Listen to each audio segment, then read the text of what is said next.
ನನ್ನ ಮಗ ಇವತ್ತು ಸ್ಕೂಲಿಂದ ಬಂದ ತಕ್ಷಣ ಅಮ್ಮ ನನಗೆ ಗೋಬಿ ಮಂಚೂರಿ ತಿನ್ನಬೇಕು ಅನ್ನಿಸ್ತದೆ ಅಂದ. ಹಾಗಾಗಿ ನಾನು ಡ್ರೈ ಗೋಬಿ ಮಾಡೋಣ ಅಂತ ಹೇಳಿ ಮಾಡ್ತಾಯಿದ್ದೀನಿ.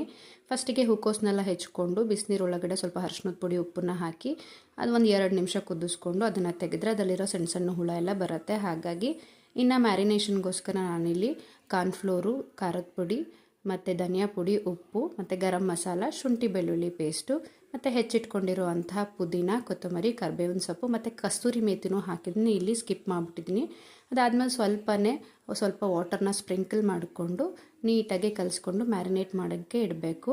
ಅದಾದಮೇಲೆ ಕಾಯ್ದಿರುವಂಥ ಎಣ್ಣೆ ಒಳಗಡೆ ಈ ರೀತಿ ಗೋಬಿನ ಒಂದೊಂದೇ ಬಿಟ್ಕೋಬೇಕು. ನನ್ನ ಮಗನಿಗಂತೂ ತುಂಬಾ ಖುಷಿ ಗೋಬಿ ಮಾಡ್ತಿದ್ದೀನಿ ಅಂತ.